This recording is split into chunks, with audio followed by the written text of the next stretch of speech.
เจนปิดหน้าจอ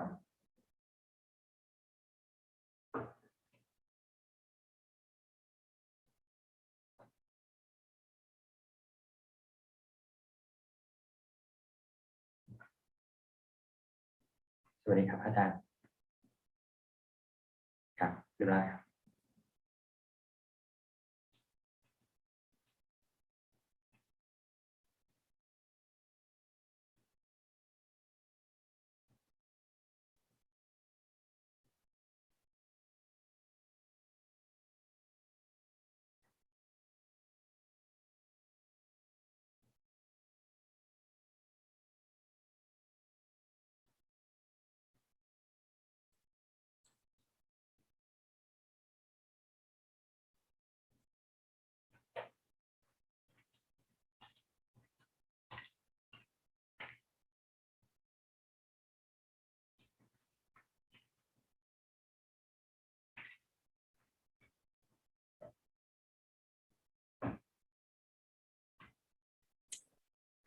Good evening, everybody.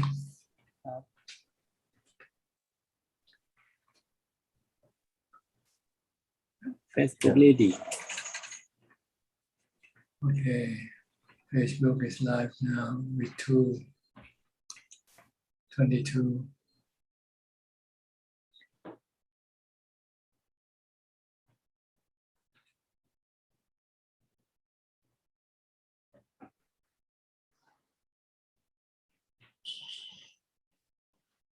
Okay, good evening to everybody, or good morning, whichever the case may be. Good to see you all again. We shall begin with our first participant, which is Kok Seng from Singapore. Good evening, Ajahn. I have two questions today. The first one is regarding my personal practice on meditation. Last few days, I'm able, for a very brief moment, I'm able to experience the no thinking, but it's only for a very short period. Then after that, all the thinking comes again. So I just want to find out whether is my practice correct? Yes, this is normal. When you're first starting, your mindfulness is not strong enough to make it last long. So we call it Kanika Samadhi, which means brief Samadhi. You have to continue on developing more mindfulness. Then your Samadhi will last longer. And it will be called Appana Samadhi, which you got Kanika Samadhi, which is brief Samadhi. Then when you got Appana Samadhi, you got long Samadhi, which means it lasts for minutes or hours even, as dependent on the strength of your mindfulness. So you should continue developing mindfulness. When you're not meditating, you have to be constantly focusing your mind on either a mantra or on what you are doing at the moment. Try not to think about anything unless you really have to. Think as little as possible or not at all. There are periods in which you don't have to think, you just merely watch what you're doing. And there are times when you have to think, only think when it is really necessary. Don't daydream, don't think about wishful thinking, things like that. Okay? Okay. Then my second question is regarding the Eightfold Path. Can Ajahn elaborate more about what is right thinking, the second part of the Eightfold Path?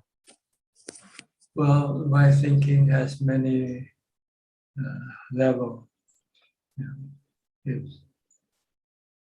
you're not practicing, you should think about good karma, do good karma and avoid doing bad karma. And if you're practicing, then you should think of purifying your mind by constantly developing mindfulness. And after you have gained enough strength of samadhi, then you want to think of the three characteristics of existence. Whenever you see things, you have to say they are impermanent, they are subjected to change and dissolution sooner or later. They are not under your control. They are natural phenomena. This is the thing that you want to think. It depends on which level you're in. If you're not meditating and you can't think about not doing any bad karma, and try to do only good karma, like keeping the precepts and do charity work in as much as you can. So when I'm practicing, meaning when I'm meditating, I should think about the three characteristics of anicca, dukkha, and anatta. That comes later, only when you have developed enough samadhi, enough upekkha. Before that, you should stop thinking, using mindfulness to stop thinking. You want to be able to control your thinking first, be able to stop it anytime you want, be able to allow it to think anytime you want. Once you can do that, then you can then direct your thinking toward right thinking. Think of the three characteristics, think about the Four Noble Truths. But before that, you should not think. Your first goal is to stop thinking, which is right thinking. It's not to think is right thinking also.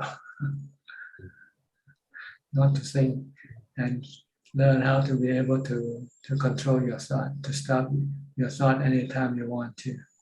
Anytime you think of getting something, you should stop. Anytime you want to go someplace, you should stop. Because these are all will lead you to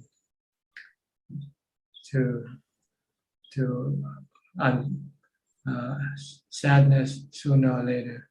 Because whatever you desire for will eventually disappear, be away from you, gone away.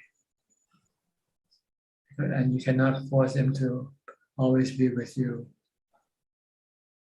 So you can think in terms of anicca, impermanent. Anytime you desire for an object or something, you say this object won't last forever. This object will change and this object will eventually disappear. And then you will be left alone and feel lonely again, feel sad. This is the way to think, if you should think. But if you haven't yet been able to control your thinking, stop your thinking, you should focus on stop thinking first. Okay? Okay, thank you, Ajahn. All right. Next, Willie from Indonesia.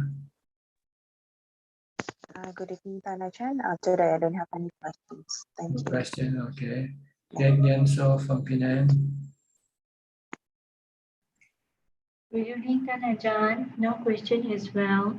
Yeah. Okay, Nanapat from Bangkok. No question as No well. question, okay. Professor Kenneth from Switzerland. Are you teaching today? Hello, Tanajan. Yes, I've just finished teaching. Good. So now you're studying. now I'm a student. Yeah. How things can change suddenly, right? From being a teacher to become a student. Anicca, isn't it? Suddenly change the sides. Yeah. This is more comfortable. Any question today? Yes, Tanajan, I would like to ask one thing. I've noticed over time in the practice that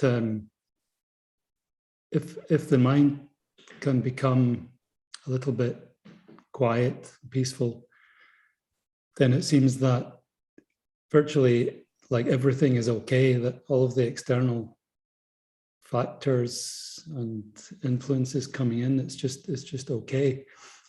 But when the mind is not calm, it's a bit stirred up, then basically nothing is okay. So it seems to me that like getting the mind calm is the way to just be able to accept the way things are going on, and that should be the focus. Is that the right way of seeing how things are happening? That's right. When your mind happy, everything is okay, right? When your mind is not happy, everything is not okay. It's subjective. Everything remains the same. It's what changes is your mind. When your mind becomes desiring, craving, then everything is not okay because you're not getting what you want. But when you have no desire, no craving, then everything is okay because you don't want anything from anybody. So that's what we want to do, to calm the mind, to stop it from desiring, from craving. Then everything is okay. Mm-hmm. And when the mind is calm, the mind is happy and content. So it doesn't want anything, it doesn't need anything. So everything is okay, whether it's going to flood, there'll be flood, or whether it's going to be volcano eruption or whatever. Yeah. The mind stay put, the mind happy where it is. This is what we want to do to our mind, to be calm, peaceful, and content. That's when the desire cannot work, cannot present themselves. But as soon as you start thinking, then your desire or your craving will follow suit. And then you will not be happy. You're not content, and you feel you are lacking something. You need something to make you happy. That's the consequence of desiring or craving for something. Or when your mind is not content or not peaceful or calm. So you want to calm your mind, make it peaceful all the time. Then you won't need to do anything to have anything. Only thing you might have to do is look after your body. And that isn't even paramount, or you can actually be happy to or willing to lose your body if you really have to. Because your mind doesn't even need the body anymore to get you something for you. So this is the goal of our practice, is to control our mind, to make it calm and peaceful and devoid of any cravings or desire. Once you can do that, then you can be happy forever. And everything around you will be okay. You see everything in a different prism, from a different perspective. Yeah. It seems like to me everything around is actually just staying the same. It's the mind changing, and sometimes your attitude toward them changes when your mind changes. Yeah. Okay. So try to keep the mind calm and peaceful, either with mindfulness or with wisdom, by seeing everything as natural process. You cannot really change them. They have their own ways of being or going. When you try to change them or try to control them, you can get frustrated or disappointed. Yes. This includes everything. Not our body, human body, a natural process, but our delusion wants to separate it from nature, but it's part of nature. It is nature. Only that we can control it to a certain extent. We can tell it what to do, walk, stand, sit, and so forth. But then only to a certain limit. Beyond that, you cannot control your body. You cannot stop your body from going through its process of aging. of getting sick and eventually dying.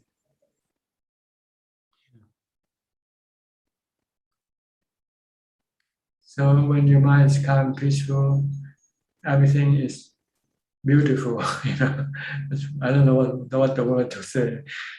Everything is beautiful when your mind is happy. When your mind is not happy, everything is ugly. Same world, but it depends on your mind. When your mind is happy, then everything happy. That's why people are happy during Christmas time, right? Everybody's happy, but not at other times. I don't know why people don't make Christmas every day, so they can be happy every day. They cannot afford to, right? They don't have the money to spend on Christmas every day. Okay.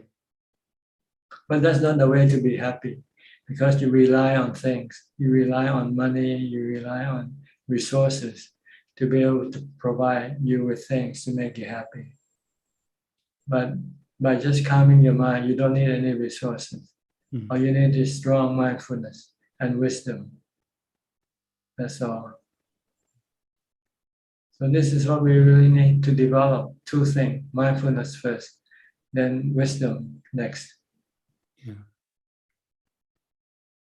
Okay. Okay, Tanajan, thank you very much. All right. Next to Karen to San Jose, California. Are you flooding in California? Not in San Jose, maybe. I don't know. Not where I am, and I don't watch the news. So I'm so much calmer if I don't watch the news or listen to the news. I've Yes. just decided the world's just going to go along without my help. But I do look out the window. I do check the weather forecast on my phone and see if it's going to affect me. Is there anything I need to do? Will my neighbors need me? Yeah, that's And good. otherwise, That's good. Why carry the world on your shoulder, right? yeah, and that's how I have always been. It's like to prove that I care, that I drive myself crazy with worry about things I can't control. So I have no questions. I'm just very, very happy to be here. This is the highlight of my week. Okay, good to see you. Thank you. Maybe later if you have any questions. Okay. Okay, Gavin next. Gavin is from Washington State. Hello, Ajahn. I'd like to ask today, as we continue developing our sati, does it become easier to maintain? Yes, it's like learning how to ride a bike. When you're first learning how to ride a bike, you find it difficult to control your bike. But as you practice, you do more of it, you become more proficient. And eventually you can ride a bike without using your hand sometimes. Same thing with mindfulness. When you first started, you have to force it because your mind doesn't want to stay still. Your mind wants to move around. So you find it difficult to keep it in one place, like with one object, such as your mantra or your body. But as you keep doing it, it becomes more easier as you go along, because your mind starts to accept the training. So eventually it become automatic. Mindfulness can become eventually automatic. You don't even have to force it. You'll do it. You'll be mindful all the time. So this is something that you have to be patient and have to be persistent. Don't give up. Don't be discouraged. It's like a child learning how to stand up and walk or run. It takes time, but the child keeps trying, right? When you're a child, you try to stand, and you might be able to stand for a few seconds, and then you fall down again. But you keep coming back, you keep standing, and eventually you start to walk. And next you know, you'll be running. Okay. Practice makes perfect. You have to keep on practicing mindfulness from the time you get up to the time you go to sleep.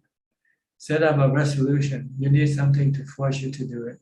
If you don't, you keep sticking to your own routine, your own habit. So you have to set up some sort of a goal. Like, okay, as soon as I get up, the first thing I want to do is start my mindfulness before I do anything else. By watching my body, position, posture, seeing your body lying down, and next you're gonna have to get up, sit down, get up and sit, and you have to stand, and then you have to walk to the toilet to do whatever you need to do. Just keep watching your body, or if not, just use the mantra. Don't think about anything that you don't really need to think. You might think, oh, okay, what's today, what I have to do. Once you know that, then you go and prepare yourself to do what you need to do. By doing this, you don't need to think about anything else. Okay, thank you, Ajahn. I just wanted to ask because I've been starting to glimpse that it's the chitta sometimes rather stay with anapanasati versus thinking, but I wanted to make sure it wasn't like a trick of my kilesas to like let my guard down. Okay, I'll fine. It's nice always to be careful because the kilesa is a bit smarter than we are. And it can always lure you into complacency. Say, oh, I'm okay now, I'm fine. And the next thing you know, you're in trouble again. Mm-hmm. So always try to be mindful, be vigilant. Okay. Thank you, Ajahn. All right. Next, Felicia Chan from Malaysia. Good evening, Prajan. Prajan, when I meditate. Hello, Yes, go Prajan. ahead. Go ahead. I can you hear hear you. me? Yes, go ahead. Prajan, when I meditate, the mind very still and mindful. I note the thinking and feeling not real. And I feel like I am out of the body. I am not disturbed by anything, like flying in the air. Very calm, very light, very happy and peaceful. This kind of happiness very difficult to explain. Ajahn, may I know this is what kind of samadhi?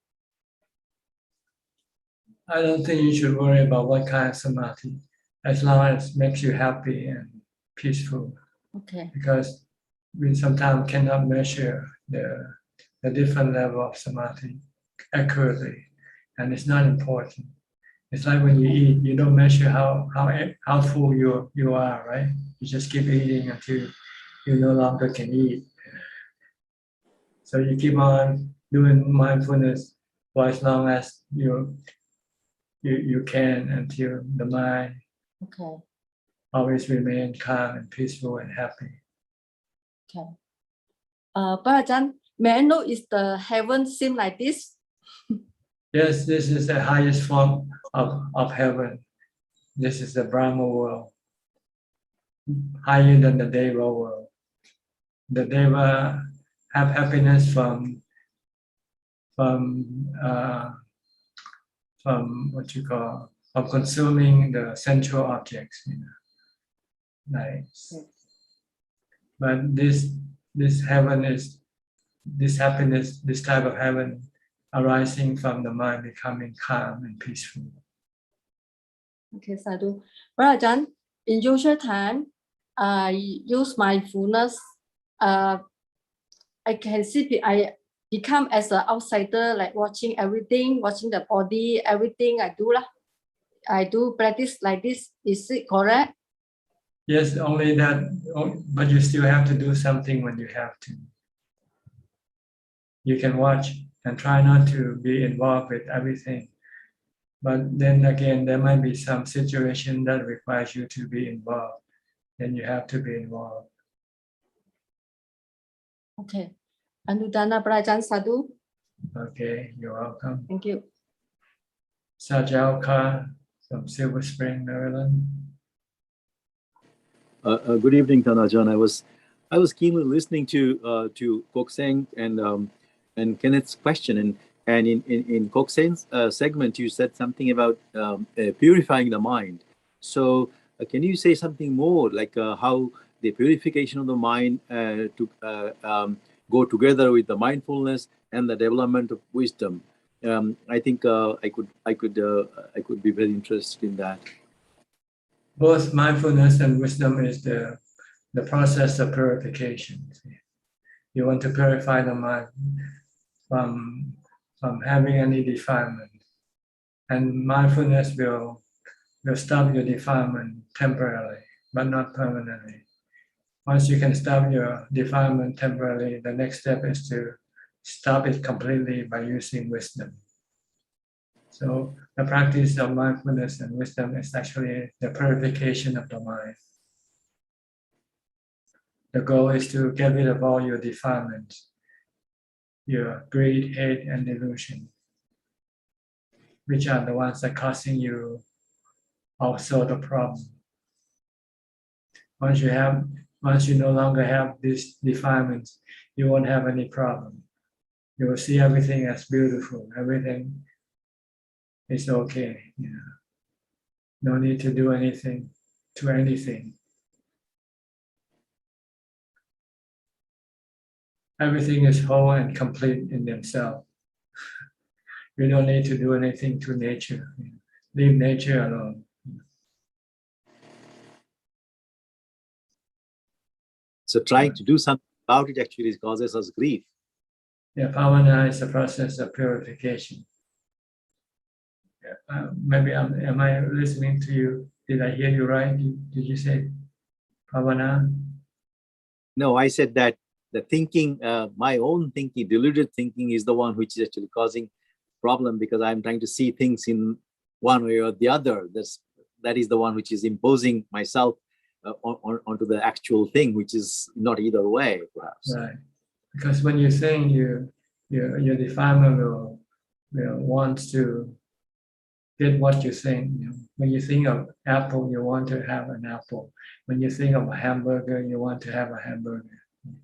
But when you don't think about apple or hamburger, then there will be no desire for apple or hamburger. So stop thinking, and you don't need to eat apple or hamburger. You can you can eat emptiness. Emptiness is much more fulfilling, and it won't make you fat. I promise you. This is the right way to diet. To diet yourself is to meditate. Every time you think of apple or hamburger, you go meditate. And when your mind becomes calm, your mind will become full, and it will not be hungry for apple or burgers. Then you don't have to eat apple or burgers. Then you can control your weight. Simple, isn't it?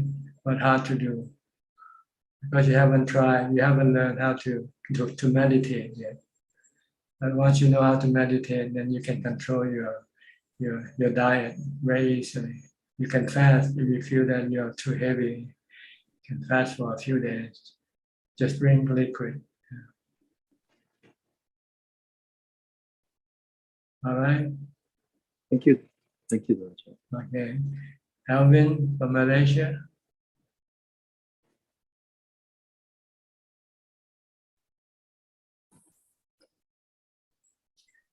Did you come into the live Q&A last Sunday? I saw you coming. Yeah, just good evening, Tajan. Yes, just almost another 15-20 minutes left. I was in. Yeah. Good evening, Tajan. Tajan, I got a question regarding what Kevin asked in terms of mindfulness.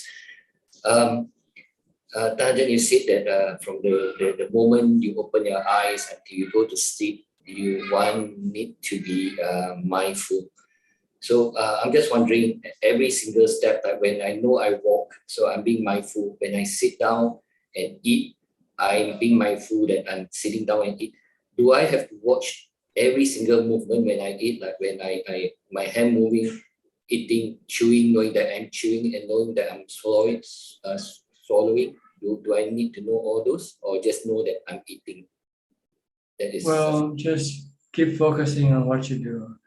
You can do a slow motion by every movement, or you can do it faster. You can wind faster, or you can wind slow. It depends on what makes you stick to what you do. Sometimes if you go too fast, your mind might slip away and go think about something else. So you might want to force it to do a slow motion. Watch every movement. Using the spoon to scoop up the food, putting in your mouth, chewing, and then swallowing.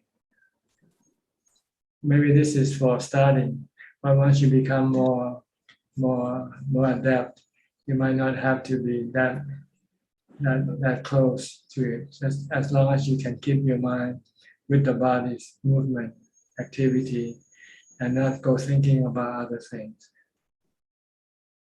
There are some places that teach people to learn when they walk, they're learning how to walk. First you raise your foot, then you push your foot forward and place your foot down, and then you raise the other foot. And Yes. if this is what makes your mind concentrate, then that's okay. But if you can do this without having to do this, you just walk normally and then be able to concentrate on your walking, then you don't need to do that. It's I up to tried. you. Yeah, I tried doing the slow motion, but sometimes I will go off balance a bit. It's quite hard when And it's not practical. It's not practical. Yeah. You want to be practical at the same time, because you want to do it all day long and continue on your daily routine. So you just use just keep watching what you do normally. You don't have to slow it down. Okay. So while eating as well, I mean, if I Yeah, can. eating, just concentrate on eating. Don't think about expenses or income or anything like that. Just pay attention to what you're eating. Okay, all right. Or when you're taking a shower, just concentrate on watching. Just do the shower. Soaping your body, washing it with the shower and so forth. Just stay with your activity, your current activity. What about the feeling? Let's say in terms of shower, you are. Don't worry about the feeling. Just keep watching the body. Okay. Because when you watch your feeling, maybe there's too many things for you to do. You don't need to. Just watch your body. Only one thing. Okay, just watch one action. All right. If you keep doing this when you meditate, then you'll be watching your breath. Like you continue on your mindfulness, and it will be easy. Your mind will not stray away to something else when you meditate. Okay, thanks. Okay. Thanks. Is that all? Yeah, that's all. Thanks. All right. Kalpailim, next. Good day to you, Tan Rajan. No, today I have no question today. Good to be here listening. Musli from Indonesia. Do you have any question?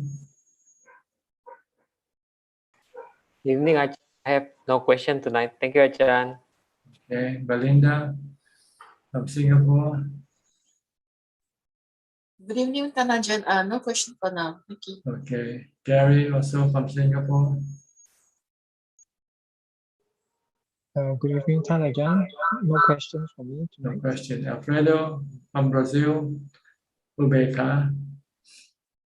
Hi, Bante. I'm very happy. My samadhi is very establishment. Good. My hindrances is very control. It's very good. Under control. Oh yes, is it's difficult to control the hindrances, né? And now my meditation is very good. I think to be continued. Good. Do you have any questions? Last week I say to you for my names, né, Bante? Yes. Do you know the name of my vihara? No. Jana, Vipassana, Bhavana, Pamoja, Sada, Rama. I see. That's a good name. Okay. Jana is very good. First Jana is very good. Fourth Uh-huh. Jana is very good. Samadhi is very good. Yes. Vipassana is the all things are Vipassana, né, Bante? To Dhamma, né? Uh-huh. Pamoja is happy. Pamoja is motivation to practice, né? Pamoja is conduct to good things, né? Yes. Sada, I like Sada, but Sada is for me is the for me is the same Upeka. Sada and Upeka is the same. Sada is very, because Buddha is very big. Buddha is very big. And Sada is for me is very, very important. I like Sada. Okay, good. As long as it makes you happy, it's okay. Oh, thanks. All right. Okay. All right. Good to see you. Yes, thanks. All right. Next, Philip from Malaysia. Good evening, Tanajan. I don't have any questions this evening. Okay, Sriyan Chek from Vancouver, Canada. Hello, Tanajan. Anything today?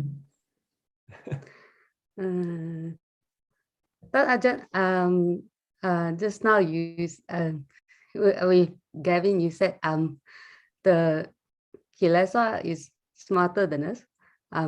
How do we outsmart the kilesa? You have to use mindfulness and wisdom.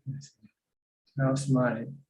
You have to use the teaching of the Buddha to see that everything doesn't belong to you. Nothing belongs to you. Everything is anatta.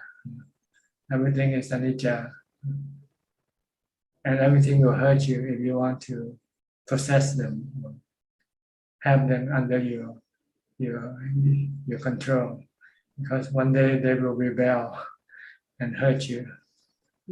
Your body one day is going to rebel. It's going to get old, it's going to get sick, and it's going to die.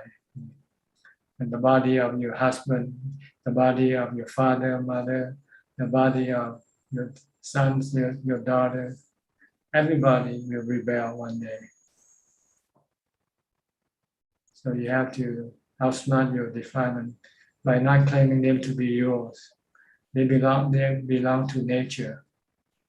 They belong to the four elements. They come from the four elements. And one day the four elements will reclaim them. Okay. This is what you have to teach your mind. Not thinking, oh, he's my husband, he's my daughter, she's my daughter, he's my son, my father. These are not truth. This is not truth. The truth is there are four elements. So everything in this world are all made up from the four elements. Or maybe not all four. Some might be made from one or two or three, but they are all elements. And you cannot own them. You cannot possess them and say, this is me, this is mine. And then you can keep it with you forever. So this is what you should try to contemplate. Every time you think, you say, oh, this is my house. You say, no, this is not my house. This is a place I stay temporarily. One day I will have to lose it. Think of losing everything, then you will outsmart your defilement. Your defilement wants you to have everything be with you, belong to you forever. This is your defilement. So you have to use the truth to outsmart your defilement. See, everything don't last. All things have to pass away sooner or later. Okay. Maybe it's a bit. Sorry, Ajahn. Go ahead. Continue on. Are they like when they're being tricky? Is there a way to detect? Like, is there a way to prevent or detect just by mindfulness and wisdom? Just the two ways you just described, Ajahn. Well, it's hard to say how tricky they become. You have to find out yourself. There's no set of tricks they do. To each person, they might be a little bit different. Oh, but as soon as you think that everything is okay, this is also a trick already. Oh. If you think your financial status, everything that you have right now is okay, then you're being tricked. Oh. Because it's not going to be okay. It's not going to be like this all the time. Oh.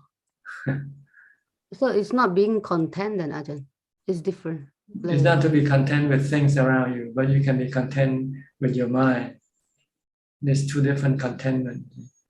You're content with things around you. It means you are being complacent. You're being tricked already.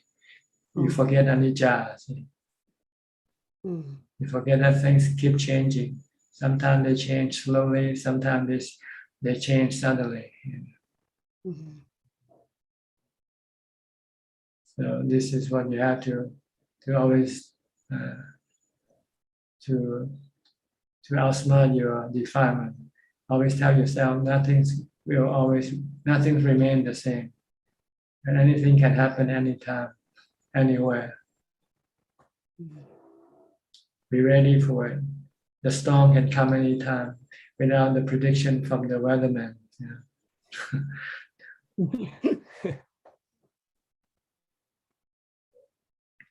But the Buddha is a real weatherman. He said, be prepared for the storm. It can come to you anytime. Mental storm. Dukkha will come to you anytime. As soon as you become outsmarted by your defilement, the dukkha will arrive right away. But if you're smarter than your defilement, then your dukkha cannot come into your mind. If you keep thinking everything is anicca, everything is anatta, then dukkha cannot come into your mind.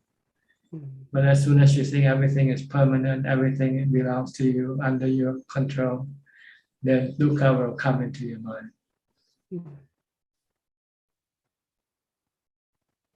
Okay? Can you do this? Just tell yourself, things gonna change, and you cannot stop it from changing. Sometimes it takes a bit of time, to see the change, but it's constantly changing. Look at your body. Your body is changing every day, every second, but you cannot see the change because it's so minute. But if you take a photograph of yourself and look at it 5 years from now, you say, "Oh, this is a different person," right? But if you look yourself in the mirror every day, you seem to be looking at the same person, same body, same appearance, same profile. But if you take a photo and look at it 5 years later, you say, hey, this is a different person, almost. Ajahn, I watched Ajahn, I watched the Zoom meeting, like I watched over and over, and I see myself, and then even like after this meeting, if I watch it again, I feel that, oh, I really feel that, how come I don't feel that that's me? Like I don't feel that that's Czech talking. Like you're right, Ajahn. It's strange that just a short. Sorry, Ajahn. Sorry, Ajahn. I just, yeah, I think it's helpful to look back, Ajahn. Yeah, sometimes it's helpful to look back to see the changes. Look at the time when you were born and now, and then projected it forward to the time when you die. This is the way to see the process of anicca of your body.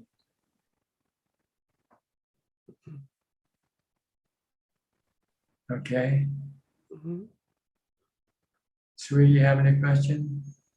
But Ajahn, like I found that when how we, like, for example, during anapanasati, like if there are thoughts coming in, like how we deal with it at that moment. Now Ignore it. Just keep watching your breath. Yeah. Like the mind, how react to it, right? It's transforming to a daily activities now. Seems like, right? So like anapanasati is kind of like a training ground. It's training in mindfulness when you sit, but you do training mindfulness at other times also, like watching your body. It's the same thing as anapanasati. Same thing, right? Yeah. It's the same thing, like be able to transform into a daily activities. You just change your object of concentration. So yeah, instead of one, I'm focusing on the breath, and then daily activity focusing on the body. That's right. The same thought coming in. One is like, going to one the is breath. called Kaya Nusati. Kaya Nusati. The other one is called Anapanasati. So we have to do this kind of consistent. Right, from the time you get up to the time you go to sleep. Yeah. Okay. See, why do you have to switch to the breath? That's because when you're sitting, you're not moving, you're not doing anything. So you don't know what to watch. So you watch your breath, which is still moving. Yeah. But when you get up, it's hard to watch your breath. It's easier to watch your body. So you watch your body instead. Yeah. So I always found like Buddha like thought that this method, like anapanasati, is kind of to improve our mindfulness, like use the breath to improve our mindfulness. But of course, eventually we want to achieve samadhi. You want to use mindfulness of breathing to calm your mind, to still your mind completely. If your body is still moving, you cannot calm your mind completely because your mind still has to control your body. But when you sit, then the mind don't have to control your body anymore. Then it can go into completely still. It can become completely still because there's nothing for it to do. But if you're walking, you still have to, the mind still have to command and control the body's movements. Yeah. So if you want to enter jhana, you have to sit down. Your body has to be still first before your mind can become still completely. When you do walking meditation or when you do mindfulness of body, your mind can only be half still because the other half still has to work by controlling your body. Okay. And sometimes if my mind becoming like calmer and calmer, and then feel like the body is kind of sinking, like falling down. Don't worry about it. Don't pay any attention. Keep just watching your breath. Yeah. Don't pay attention to anything that happened when you are watching your breath. Don't be distracted. Because as soon as you are distracted, your advance will stop. Your meditation will stop there. It won't go anywhere further. You want it to go further into emptiness. You have to keep on watching your breath. Eventually, everything that appears will disappear. And all you have left is emptiness. Okay. Okay? Okay, yeah. Ajahn, sorry, may I ask another question? Sure. Ajahn, like in the daily life, I like the Buddha method. But when I sit, I love the breath, the anapanasati. And I tried before when sitting, I continue the Buddha, and I don't like it. I don't know. I wonder.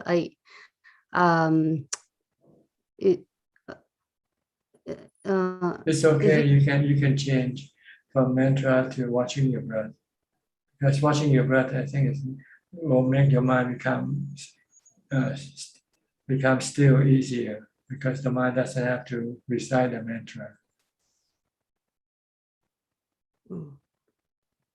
But for some people, they can recite the mantra and get into jhana that way also.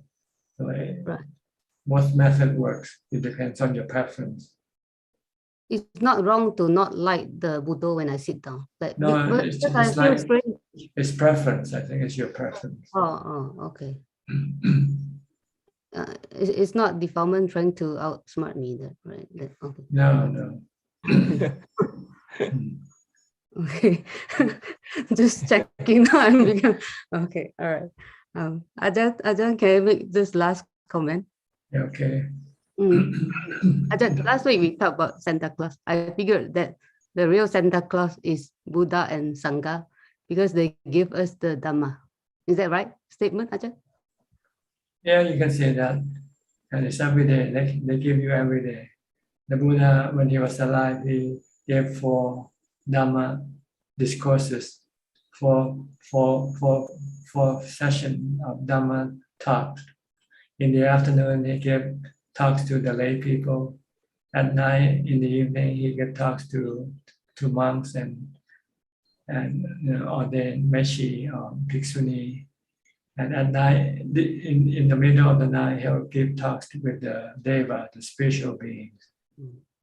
And in the morning, before he goes on alms round, he searched for a person also who might be able to benefit from his teaching on that day. Then he will go to that person. If he see that person that person's mind is ripe for Dhamma, it's ready for Dhamma and ready to become enlightened, with just a little push from his wisdom, then he will go and give that person that push. This is the duty of the Buddha, 45 years after his enlightenment. That's what he did. He did nothing else. Aside from alms collection, that's for his body. And also giving the people the opportunity to make merit. So you can say the Buddha is the embodiment of Santa Claus. and the Sangha, because you give us the Dhamma. But the Buddha and the Sangha don't give you material things. So people look at Buddhism and when they compare to Christianity, they think Buddhism is selfish, not giving any material things like Christianity. Christian go build hospital, build school, give food and things for the. Why Buddhists they collect food for people?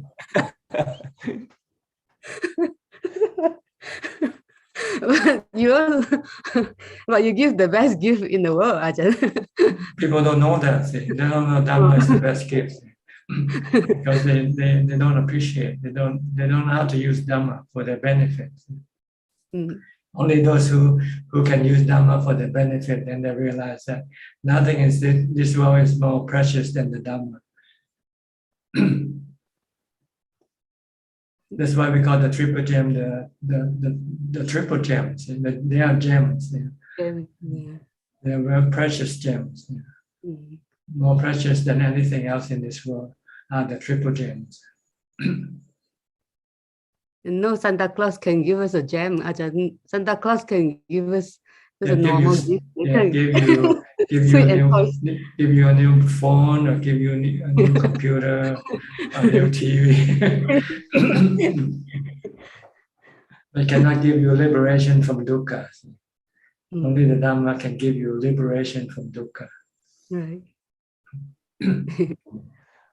Tan Ajahn, may I ask, like, let's say if a monk go and collect food and then like sometime he didn't collect any food after the hour passed, so he will have to walk back and keep train without food. Then he has to fast that day. He has to skip eating that day. But normally usually doesn't happen. Only when you just happen to go into a community where they don't practice giving alms, then you don't go there to collect alms. You have to know where you go collect alms. You know? You don't go into a Muslim village and collect alms, or a Christian village. You go into a Buddhist village. You have to be rational, right? Yeah. Right. Okay. Yeah, thank you, Dana. All right. Next. Yokbe, or Yokbe. Can you hear me? YOKBES S21. Can you unmute your microphone first? You have to unmute your microphone before you can speak. Push the button.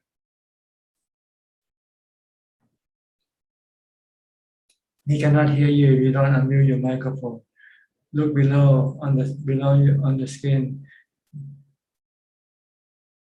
at the microphone. I don't think she knows how to unmute her microphone. Then can anybody instruct her, sending her? I'll go to Monica first. Okay. Monica. Good evening, Tanajan. Nice to Any, see you today. Any question today? Yeah, actually, I have two questions. Just further to the questions on the kilesas. Was 2 weeks ago, I was mentioning that I was training my mind on this danger and safe zone. But then subsequently, it doesn't work anymore. Is it that the kilesas, the mind is not responding? Is this the kilesas trying to interfere? No, sometimes some of this object of meditation is not it only suit for a certain condition, situation, not all the time. That's why you need to use the body as your object of mindfulness. Or mantra. This will be suitable all the time. With other things, you might need to have a certain situation to be able to use it. So if you find you cannot use it, then come back to the mantra or come back to watching your body. Okay. This will always work. Yeah, lately also I've been doing some reflection, and then it's quite good because I was reflecting using the law of karma. It works quite well, lah. The mind likes it. Yes, it works, but it works only on a low level. See? Oh, okay. If you want to go any higher level, it probably won't work for you because you need to have samadhi first before you can let go of your body, for instance, let go of your attachment to your body. But if you want to let go of something less value to you, then it's easy to use these things. Like if you want to let go of your money, maybe it's easier. Okay. So in this case, that means can we do this reflection during the normal day, or should we actually go further using Buddha or Anicca Dukkha Anatta? I think you should use mindfulness. Don't do any reflection at this time yet, because it will prevent you from achieving any samadhi, and then your reflection will not be useful. You won't be able to use your reflection to let go of your attachment. If your mind hasn't had ubekkha or samadhi to let go. So first you need to have the tool, which is ubekkha, and you get ubekkha by entering into samadhi or jhana. And in order to enter into samadhi, you need to have mindfulness. So you want to develop mindfulness to stop thinking first. Don't think. When you reflect, you think. See? So when you think, you will never be able to get into jhana. So you're doing thinking at the wrong time. Thinking should come after you have acquired jhana, acquired equanimity. Then you can then think, and then you can then use equanimity to cut off your attachment. But if you don't have equanimity, you cannot let go of your attachment. Even though you know attachment causes you dukkha, you cannot stop. You cannot stop your attachment because you don't have the 我 tool. 有入到，但我唔識得嘅痛點。Okay. Okay, so try not to think, reflect really. Maybe only under some situation in which you find useful to solve your immediate problem, then you use reflection. But on a more important issue, like letting go of your body, your feelings, or your mental state, this you need to have.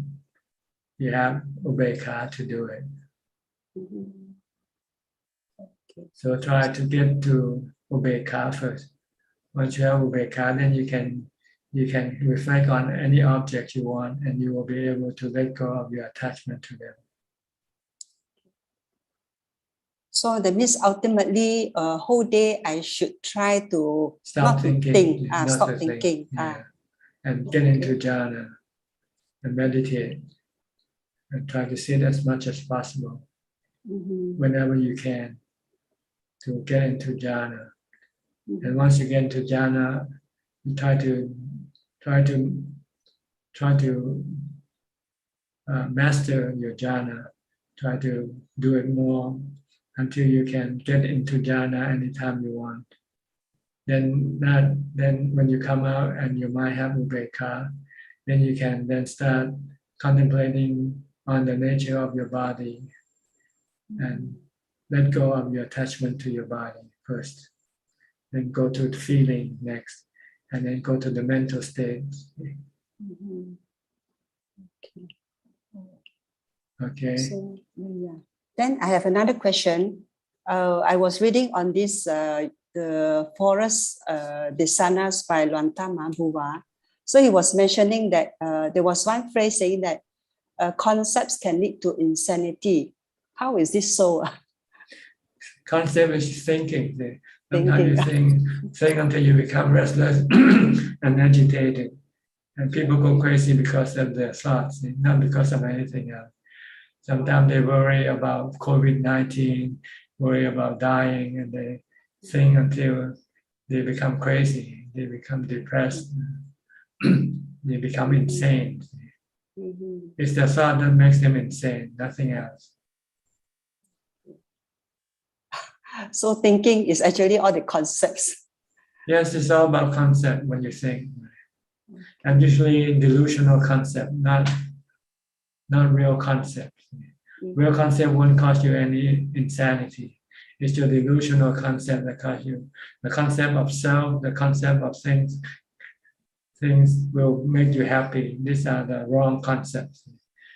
The real concept is everything will hurt you, not make you happy. Everything will make you sad. I think the internet have all sorts of bombardments of concepts. They're all delusional. Yeah, true. Because they're not according to truth. Truth is impermanent, anicca, dukkha, anatta. But all our concepts are the opposite. We see things as permanent. We see things as making us happy. We see things as belonging to us. And this is the wrong concept. Or wrong thinking. Miccha titi, miccha sangapo, miccha, right? Wrong thought, wrong view. So you want to correct it by thinking of the opposite. Like thinking of death. This is truth. But we don't want to think of death because we are afraid of death. We don't want to die. But we die anyway, right? Yes, true. Yeah. Yeah, true. But we die unhappy and we live unhappy because we are constantly afraid of death. Yeah. True, true. I think a lot of people die unhappy. And live unhappy also. And live unhappy. But Yeah, that's because they are delusional. They think the body belongs to them. They think that the body should last forever. Yeah. True, because recently I lost my auntie and my daughter dreamt of her. We used to dream of departed relatives. So I think a lot of people die unhappy. Nobody die happy except the Buddha and his noble disciples. Yeah. They say, I have got rid of my final burden, the body. Yeah. True, To them, the body is a burden. Yeah, there are a lot of mental storms everywhere. True. Yes. All over the entire triple world, all have dukkha. Yeah. Okay. Yes, right. Thank you, Tanajan. Okay, let me go back to Yogbe. Yogbe, can you unmute your microphone now?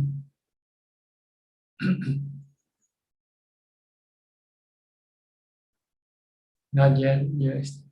Okay, ask to unmute. Okay. You can speak now. I think we can hear you now.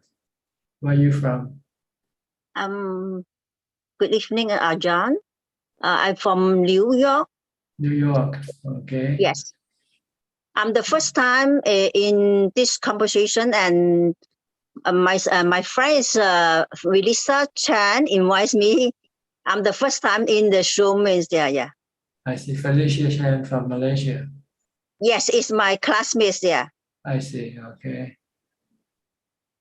I'm the first time my English not that well. That's why I'm trying to learning from the Buddha.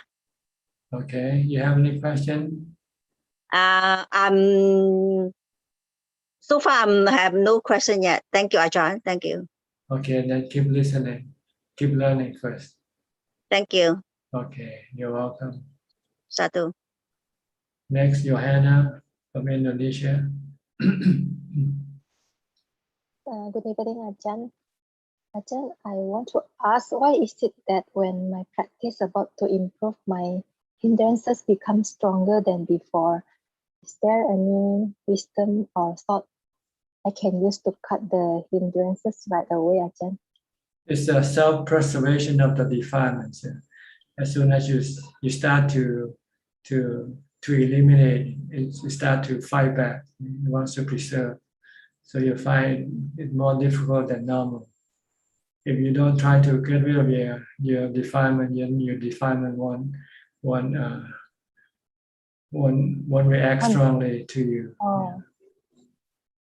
So it's natural. It's just natural. It's natural. Yeah. Okay. Okay. So I have to put more effort than before, Ajahn. Yes, especially mindfulness. You need to develop mindfulness before you can do anything tangible. Mm-hmm. Try to be mindful. I try to use watching my breath while I'm doing something, except Bhutto. Yeah, and not practical because you are doing two things at the same time. See?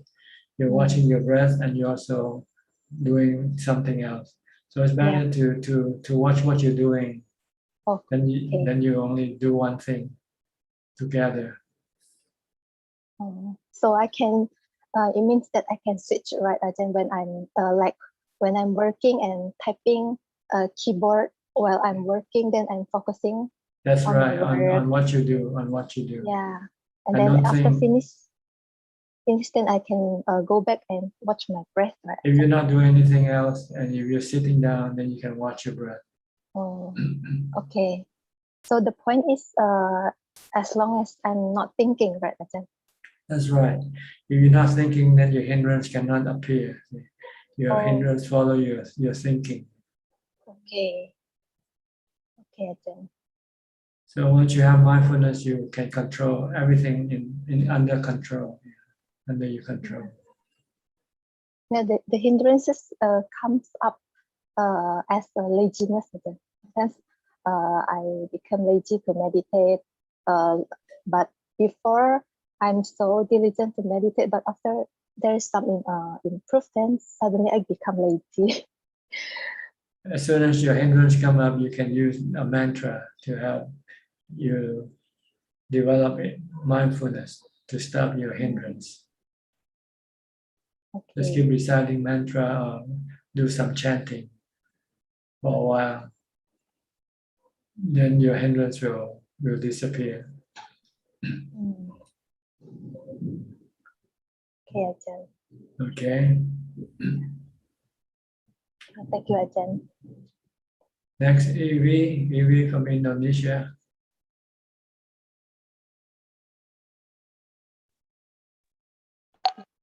Yeah, Ajahn. Can Ajahn hear me? Yes, perfectly. Ajahn, I have 5 questions. Can I? Go ahead. Yeah. Ajahn, I want to ask, can we reject people who only want to take advantage of us? Usually I help, but as time goes on, he or she is getting more and more and always looking for opportunity to get more of my help. So I think these people is just want to take my advantage. Can I reject these people? Well, you don't have to meet them. You don't have to have anything to do with them. It's not wrong. If you have a snake, do you want to still continue being friend with the snake? Yeah. If somebody's gonna hurt you, then you don't want to have anything to do with them, right? Yeah. Okay. But they don't hurt me, just want to take advantage from me. Well, I know that.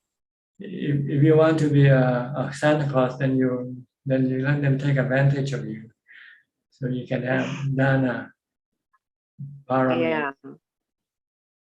I have parami if I help people like this, Ajahn. Yes, if you can help everybody, then you have parami. You can become Santa Claus. Yeah, it's true. But with no hard feeling, like so no so but with no have bad feeling, all right. When you reject people, you don't hate them. You just use wisdom to teach, to common sense to tell you that this person is not good for you, so you can avoid them. And if I want to help, I must help, but with no bad feeling, all right?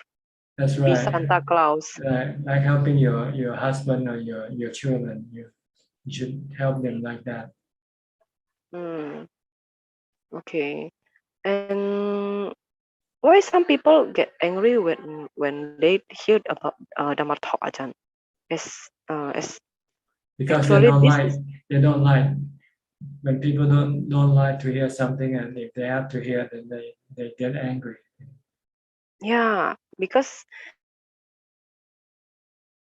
they stress with Buddha teaching such as cannot having expectation while they have a lot of expectation. Don't be greedy for wealth, while them the rich, more rich, more better. Don't have sex desire, while them sex is something very important. So this all is because of karma that they haven't had the time to understand the Dhamma, Ajahn. Yes, they don't have enough intelligence to appreciate the teaching of the Buddha. So I must stop and don't talk about Dhamma for them, right? That's right. You have to know the person that you want to give Dhamma to, whether they're happy to receive it or not. If they're not happy, then you should give it to them. Okay. Last week Ajahn said, as a lay people can become an arahant. How can that be, Ajahn?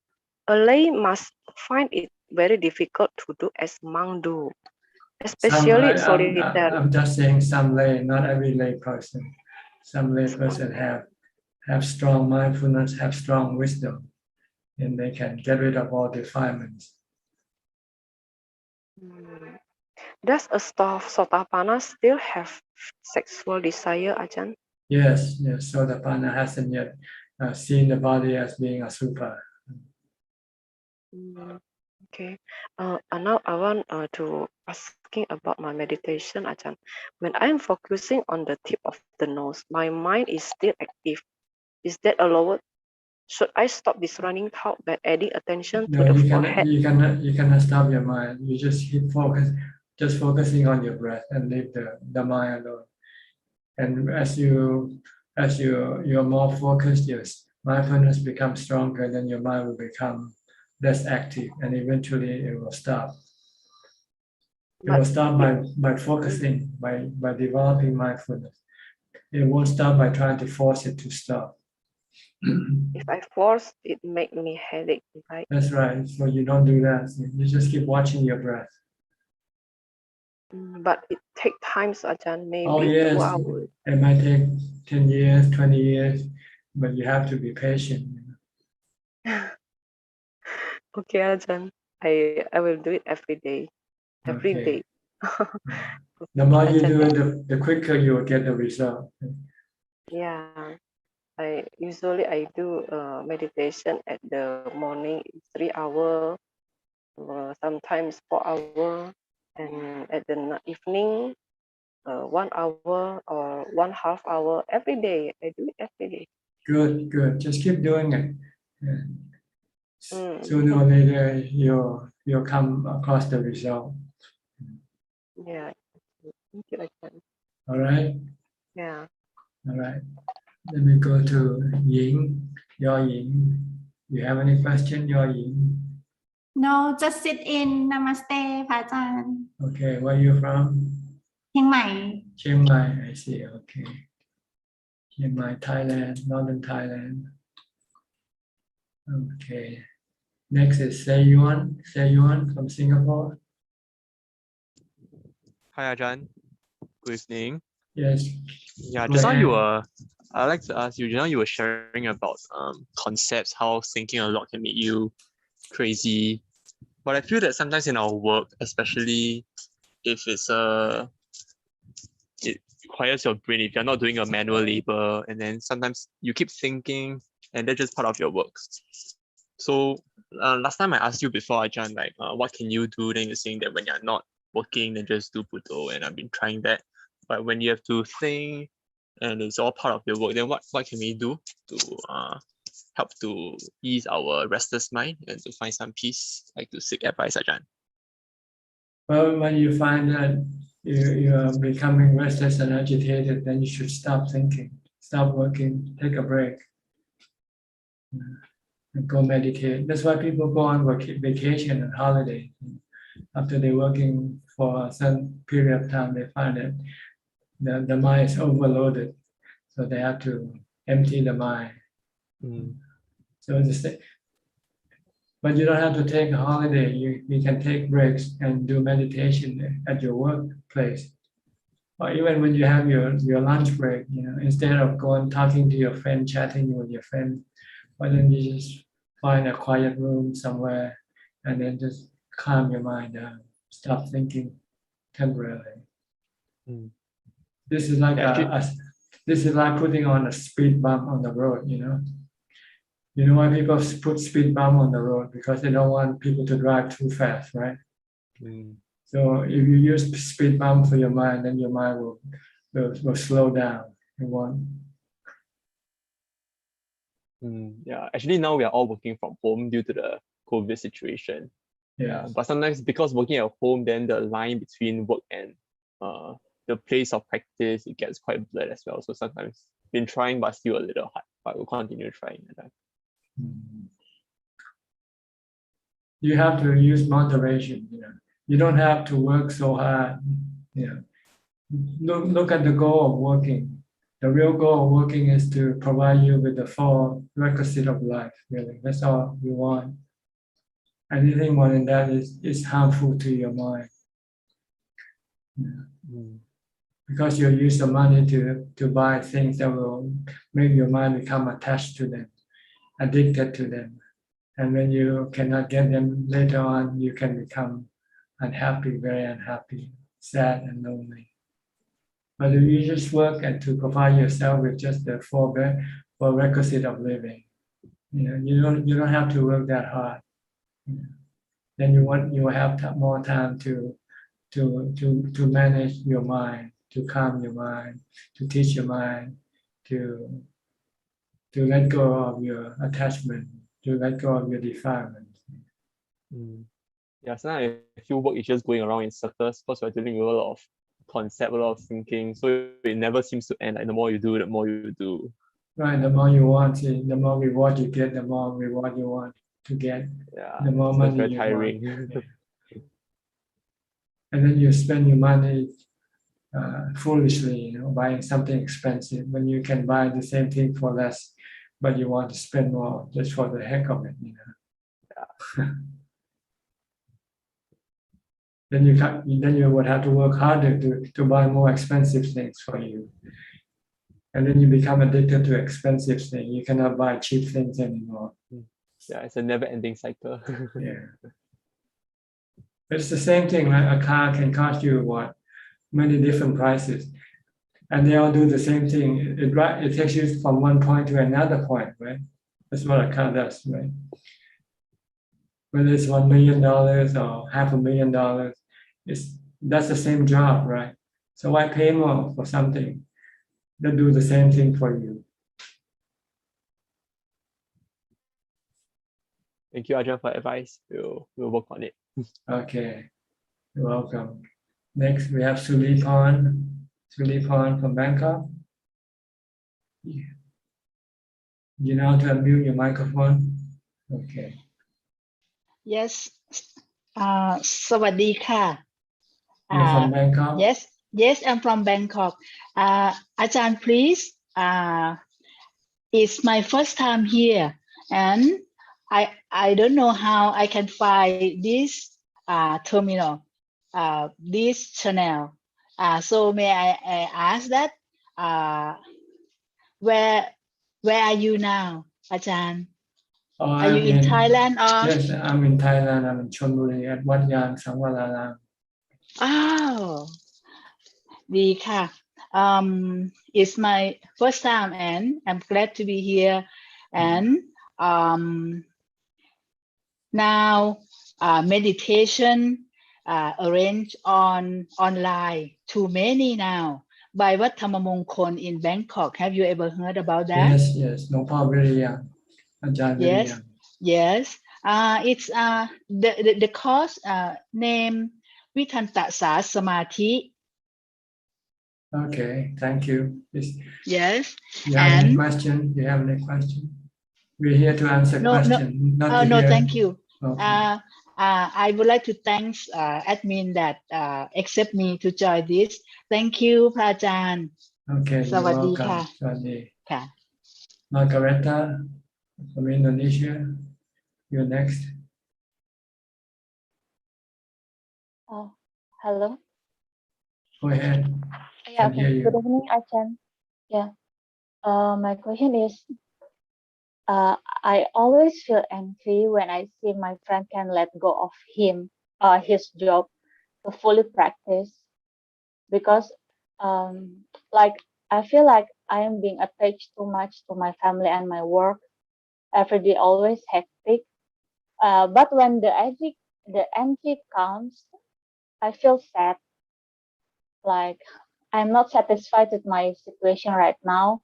So I try to let go my dissatisfaction and then try to practice as much as I can in my daily life, like in the just daily life while working, morning and then like that. But when I'm already happy in this situation, I feel like, am I being tricked with my defilement?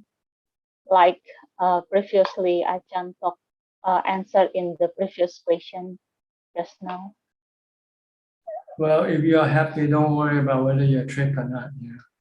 If your trick can make you happy, that's okay. No problem. Okay. Because I feel like I'm walking in the same place. I don't feel like I move forward. Yeah. But I'm happy. But just It's know how confusing. to correct if your mind happen to be sad. That's all. If you know how to get rid of your sadness, then you don't have to worry about whether you're being tricked by your defilement or not. And one way is to use mindfulness, just to recite a mantra when you're sad, or do some chanting, or meditate. Because sometimes it's hard to tell whether you're being tricked or not. So you just have to let it happen. And you say, you say, okay, I've been tricked. So then next time you'll be more careful. Okay. Don't worry too much, because by worrying you already been tricked, because you're not supposed to worry. Oh, okay. Okay. Because sometimes I keep comparing my my own position right now with my other friends that always practicing and doing the learning Dhamma more than me, and then I feel like, am I doing the right thing? Am I on the right track? Because I keep like learning by myself, just and listening this Dhammatalk and something like that, and learning from the book also. So yeah, I think I just need to stop worrying then. Yeah, you cannot measure yourself with other people, because we all have our own paces. Some other people might go faster than you. Some people might go slower than you. You just go on your own pace and don't worry about other people. Okay. Okay. That's it, Ajahn. I have no other question. All right. Okay. Yeah. Thank you, Ajahn. Next, Sammy. Sammy, you want to ask any questions, Sammy? You turn off your video, so maybe you're not in the room right now. How about Bui Ponsi from Luxembourg?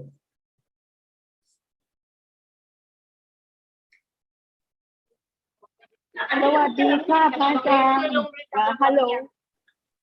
Okay. Pachan. Hello. Speak English.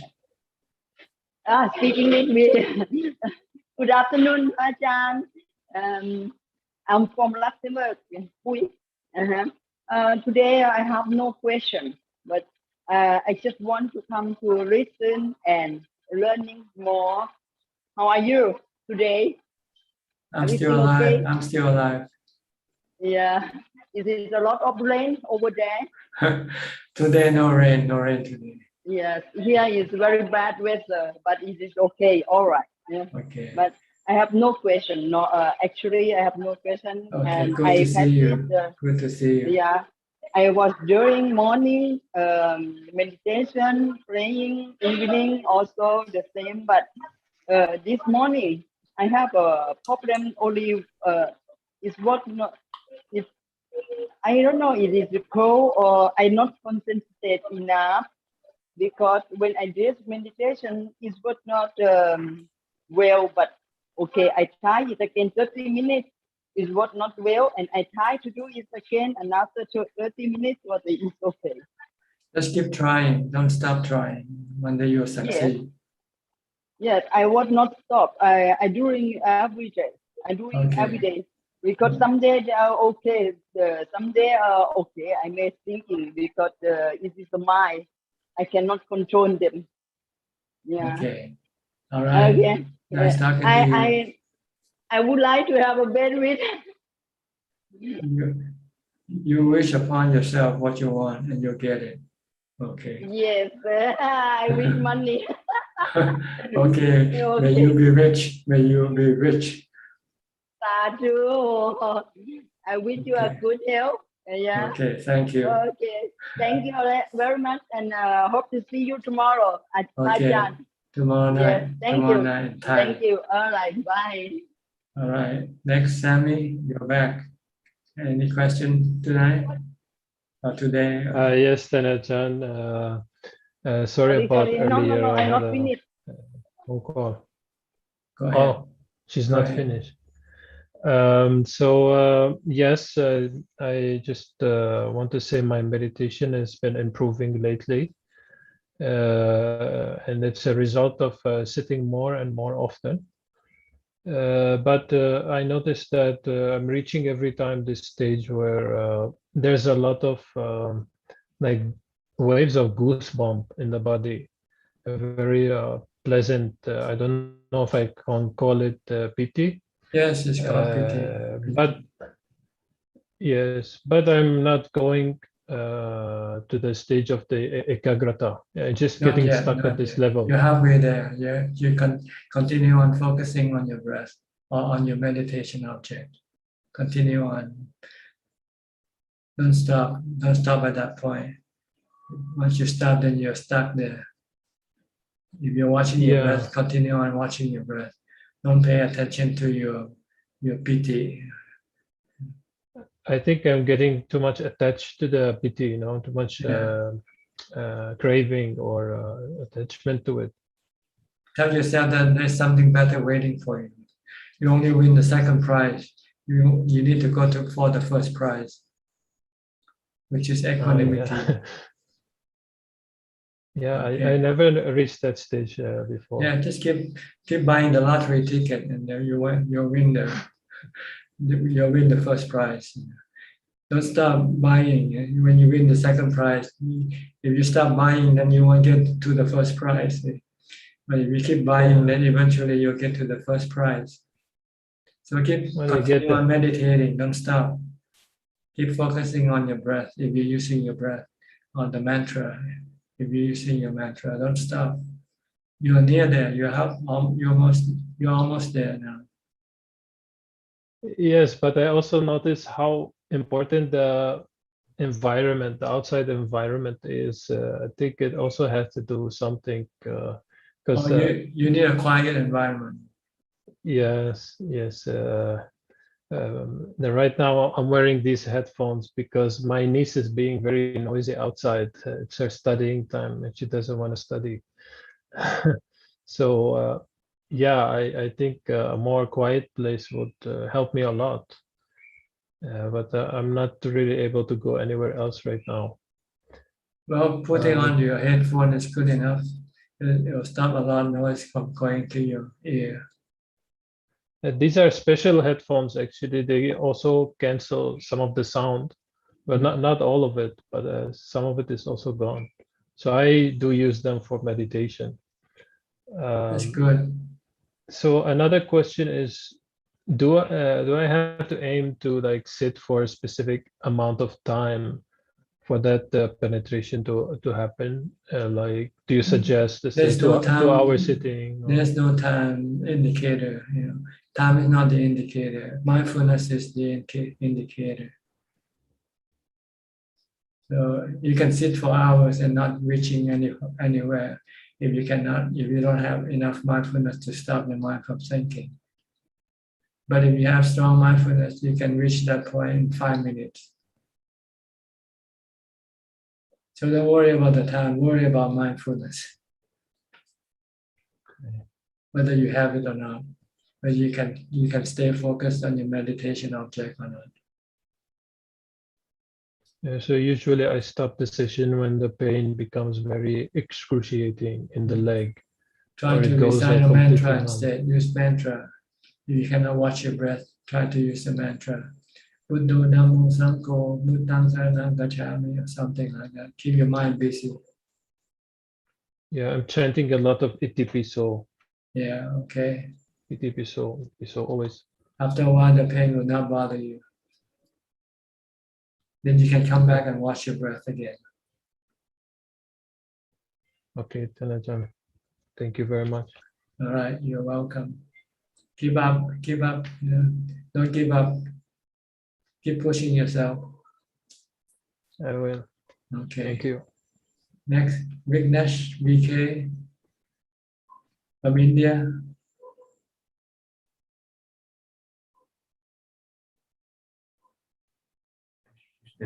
Okay. Hello. Hello. Yes, can hear you. Okay. Yes. Good evening, Ajahn. Yeah. Today I have no question. just would like to listen your talk. And you're from India, right? Sorry? Are you from India? No, from Malaysia. Oh, from Malaysia. Okay. Good to see you. Okay. All right. Thank And you. Let me go to Facebook now. Facebook, any question from Facebook tonight? There are two questions from Facebook ท่านอาจารย์ Go ahead. First question from Panyawati Sayale. Dear ท่านอาจารย์ respectful greetings from Germany. Thank you for your teaching. My question is, when the doctor told me that I might have a tumor on the pancreas, I was not scared or agitated, but could accept that time might be up soon and took preparation. I was peaceful and I have faith that I can manage this test. But finally, it turned out that I am cancer-free for now after some more testing. But when my toenail suddenly fell off some days ago, my mind reacted to my astonishment with irritation. Why is that so? Am I attached to form? I was a designer once. Maybe that's why. And what to do next? Thank you. Well, you just have to do the same way you do with the cancer. That sickness can happen to any parts of your body. And it can be different type of causes of sickness. But they are all the same thing. They are sickness of the body. And you will have to learn to live with it. Next question from Poliang Soon. What is the meaning of piti? Piti is translated as rapture, I think. Rapture means being kind of, you're so happy that your tears fall down, you're tearing up, or you have goosebumps or something like that. It's called piti. This can happen when you meditate. When your mind becomes calmer and calmer, you feel rapture, you feel piti. Sometimes you have goosebumps, or sometimes you have tears in your eyes. Is that all for tonight? One more question just come ท่านอาจารย์ Question from Yapto. Namaste, Ajahn. I have a question. Can Sotapanna feel angry and feel like to have sex? Thank you. Yes. Sotapanna still have anger and still have desire for sex, because Sotapanna hasn't yet seen the asubha of the body. That's all ท่านอาจารย์ Okay. Anybody else? We have second round now. The first round has been through. Now it's the second round. If anybody have any question, please raise your hand and unmute your microphone. Karen first. Hello, I have another question. I'm curious. Is there in Buddhism, what is the thinking as far as inheritance, leaving your money or your house or whatever to? Are you required to leave them to your children, even if your children are? No. Okay. They don't belong to you once you die. They are not under your control anymore. Even when you're alive, they don't really belong to you, because you cannot always keep it with you. Sometimes you're gonna lose it.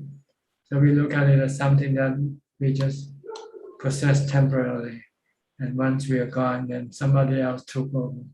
But we don't. You can make will and give your possession to whoever you want to give to. There's no no prohibition on this thing. You can give up before you die, or you can give it after you die. If you give before you die, you are doing charity. If you give it after you die, it's like paying taxes. You're forced to give up. So it's no charity. So there's no bad karma if I decide to not leave it to one person or anything. Okay. Okay. Thank you. You're welcome. Anybody else? Ying from Chiang Mai. เจ้าค่ะ I was heard that you say oftenly jhana. What does jhana means? Chan. Oh, thank you. Okay. In Thai we cut off the na, just chan. In English you have to say jhana. Okay. Anybody else? You're welcome. We still have some time left. Monica? Okay, Monica. Ajahn, just now you mentioned about the Sotapanna has not seen the Asupa of the body, but the Sotapanna is supposed to be a noble one, and she's supposed to already let go of the body. What is the difference in this? Just let go of death, of giving up the body, and sickness of the body, painful feeling of the body. Sotapanna is not afraid of death, it's not afraid of sickness or painful feeling. But Sotapanna still see body as being beautiful. See his or her own body or seeing somebody else's body as being beautiful or good looking, and still have sexual desire for them. And in order to get rid of this sexual desire, you have to look at the other side of the body. Look at the unpleasant side of the body, like the parts under the skin. If you see a skeleton, you have any desire for a skeleton? When you see a skeleton, you have any sexual desire? We all have skeleton, right? How come you still have sexual desire for a body? Because you don't see the skeleton hidden under the skin. So you want to teach your mind to look under the skin. Like they say, beauty is skin deep, right? Once you go under the skin, then you don't see anything as being beautiful at all. This is the work of a Sotapanna. Once he has become a Sotapanna, he knows that his next problem is his sexual desire that he has to get rid of. So he will start to contemplate on the Supa, on the 32 parts of the body, or on the different types of corpses, different 10 stages of a corpse, to see that this is the body that you are infatuated with or passionate for. That it's not really good looking or attractive at all. Then you can stop your sexual desire. Every time you have sexual desire, you start to think of the skeleton, or the intestines, or the internal organs, or think of the body as being a corpse. Once you see that, then your sexual desire will be eliminated. This is the work of the next two levels, called Sakidagami and Anagami. The difference between these two is that the Sakidagami, the level of a Sotapanna, can only see a Supa only half of the time. So he or she can only stop sexual desire half of the time.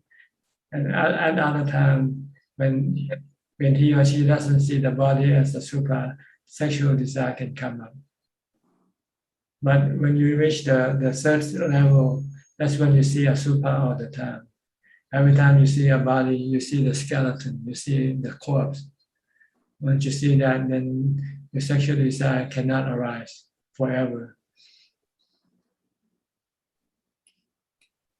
Okay. So there is this group of people, they don't have the fear to die, they don't have the fear of a sickness.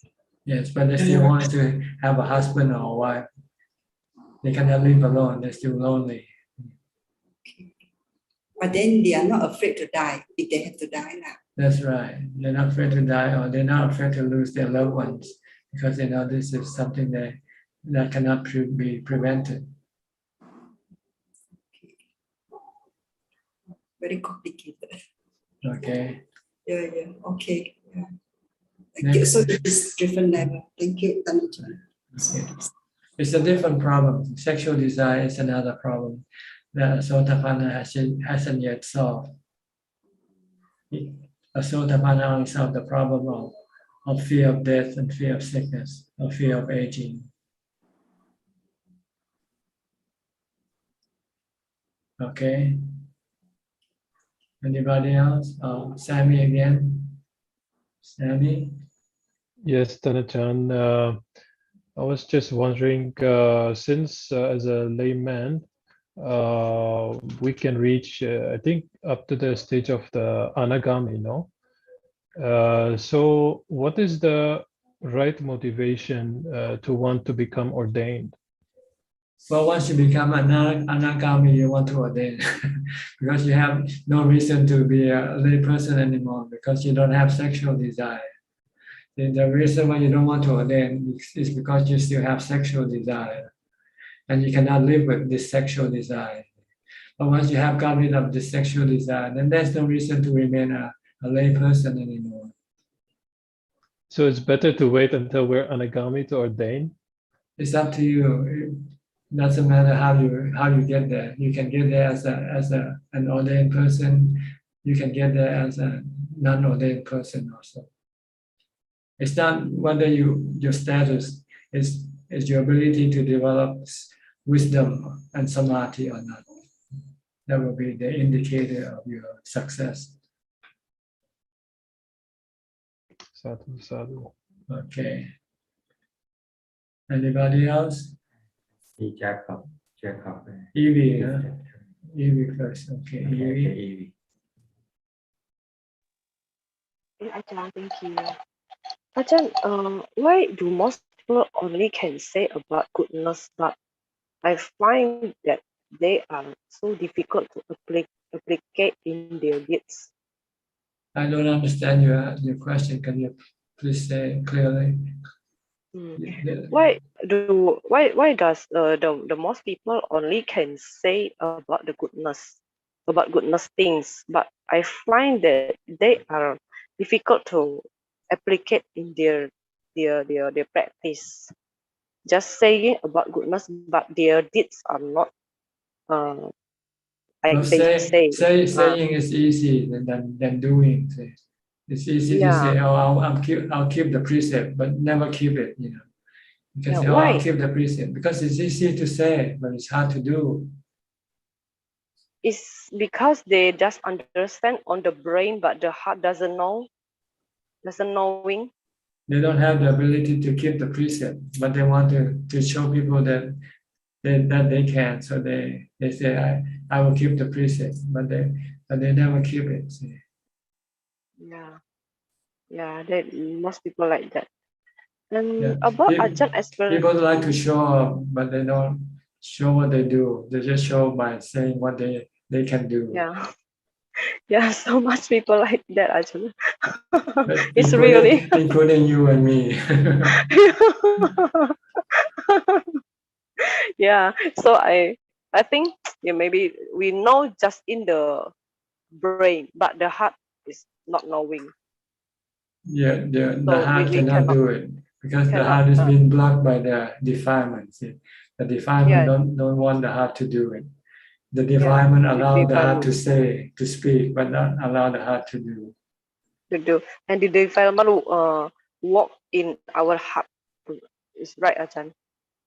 The defilement active in our heart. Yeah. That's why you find it hard to keep the New Year's resolution, right? Every New Year you say, I'm gonna do this, I'm not gonna do that. But when the actual time comes, you're not able to do it. Yeah. So we must see clearly. You need mindfulness to be able to force the mind to do something. Yeah, I must so be careful and be careful to see it clearly. All right, Ajahn. And that's Ajahn, part of it. The other half is you have to have mindfulness in order to be able to tell the mind what to do and not to do. Yeah, I understand. Ajahn, Okay. if I bought vitamin and supplement to improve my body metabolism, but indirectly it can make the body more thin and can beautify the body shape, is that is defilement? It depends on your purpose. If your purpose is to look after your body, to make it healthy and strong, then it's okay. But if you want to beautify it, then it's not. Okay, Ajahn. About Ajahn explanation earlier about Sotapanna not being afraid of pain. Does it mean getting hit by a knife or injured body part is they are Sotapanna not agitated about the feeling pain, Ajahn?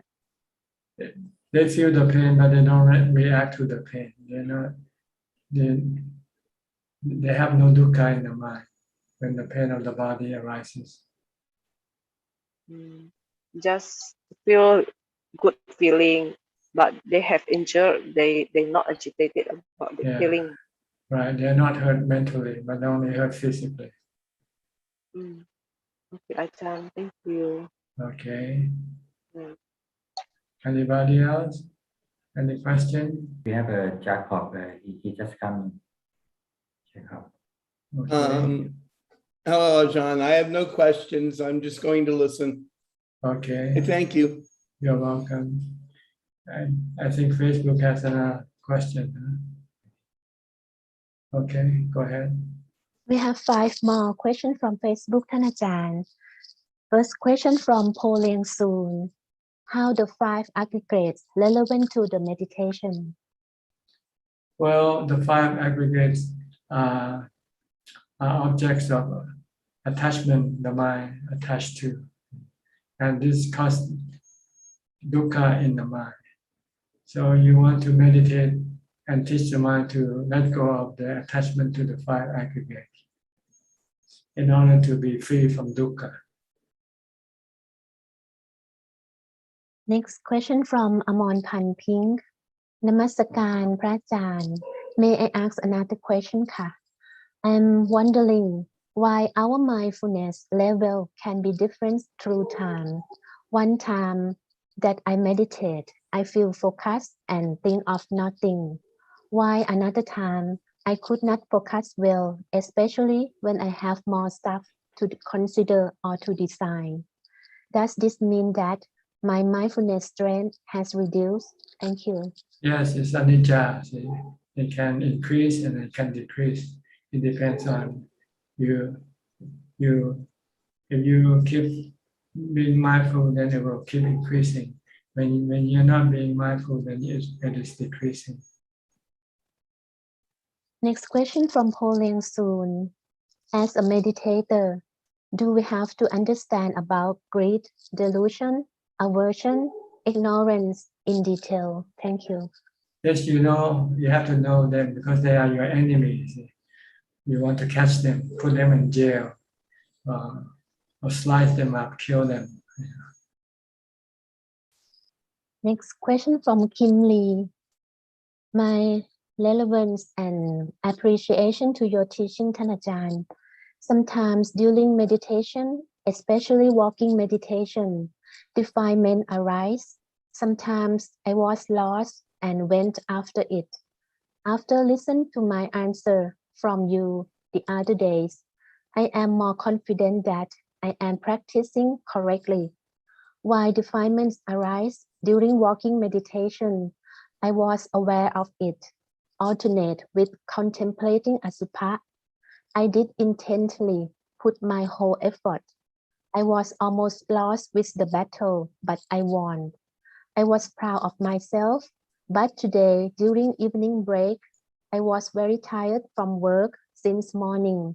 I sat down on the staircase and about to eat some snack, which I know I should better not do so. I tried to contemplate asubha while sitting on the staircase, alternate with being aware of desire, but I lost the battle.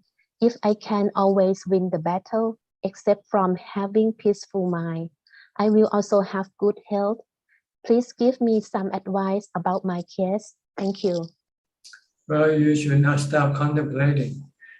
As soon as you stop contemplating on Asubha, then you lose. It's like taking medicine. If your illness hasn't yet been eliminated, you have to keep taking the medicine.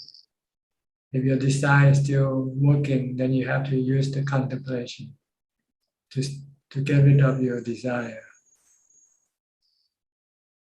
Next question from Pauline Soon. Why most of meditators, after they reach the state of calmness, emptiness, and a point of concentration, they cannot reach further anymore? Thank you. Because that's the end of the line, like riding a train. Once you get to the station, you cannot go any further. You have to get off the train and maybe catch a plane or something to go further. Once you have reached the jhana, then you cannot go any further than that. If you want to go further, you have to develop wisdom. When you come out of jhana, then you will go further. And last question from Tek Ting Loon. How to understand my delusions and craving as a lay person and not letting it hinder me from seeing the truth? Thank you. When you see something as good, then you are delusional already, because nothing is good for you. Everything I like narcotics. They're not good for you. But people take narcotics because they think it's good for them. So everything like the 5 sensual objects, they are not good for us. They're not good for our mind because they are like narcotics. We can become addicted, and we will be hurt once we are addicted, and when we cannot have them, then we can become miserable. So anytime you think of anything in this world as being good for you, then you are delusional. Anytime you think that everything in this world is bad for you, then you have wisdom. Okay. Ajahn, one more question. All right. From Pauline Soon. How to develop the wisdom in meditation? Thank you. When you meditate, you don't develop wisdom. You develop wisdom when you're not meditating. Like right now, you develop wisdom by listening to Dhammatalk. You hear something that you might not have heard before, and then you give you a better understanding of the truth. So this is the way to develop wisdom. The first step is to listening to Dhammatalk. The second step is to contemplate on what you have heard from the Dhammatalk, so that you don't forget. Because if you don't, when you listen to Dhammatalk, you might understand it briefly, and when you stop contemplating or thinking about what you have heard, you can forget again.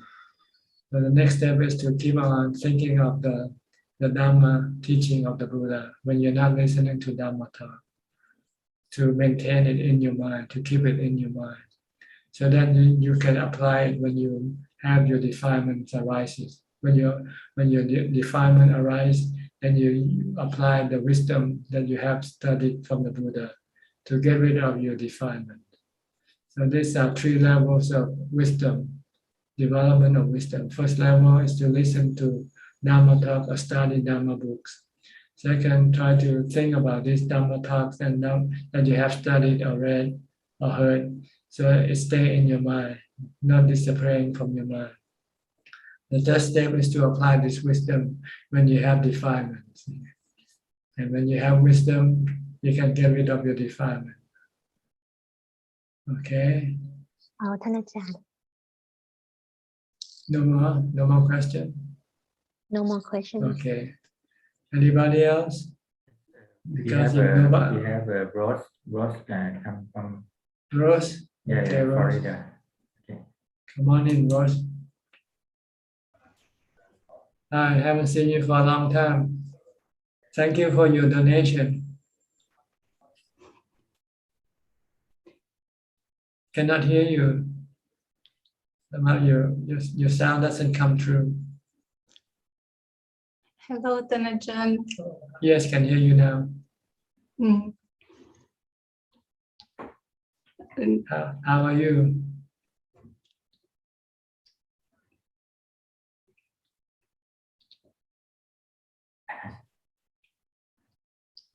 Keep practicing, polishing the mirror. Okay, that's right. Actually, there's no mirror to polish, you know.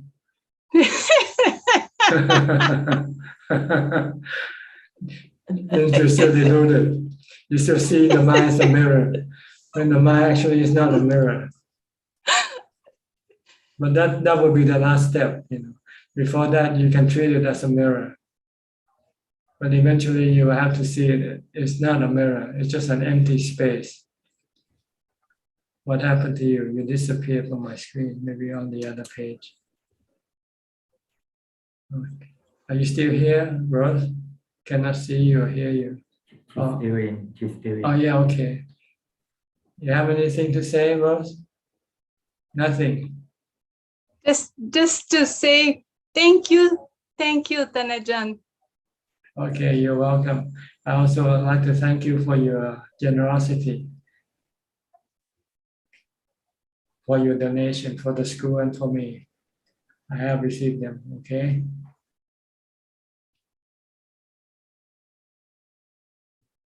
All right. Anybody else? Any question? If not, I will have to call this meeting to an end because it's almost 2 hours already. Okay. Thank you very much for your participation. I hope this meeting will help you, advance you in your practice, and encourage you to do the practice, keep up the practice. And if nothing goes wrong, I'll see you again next week. In the meantime, stay safe, stay healthy, and stay happy. Stay mindful. Goodbye for now. สาธุค่ะ สาธุค่ะ Sadhu, sadhu. Thank you. Thank you, sir.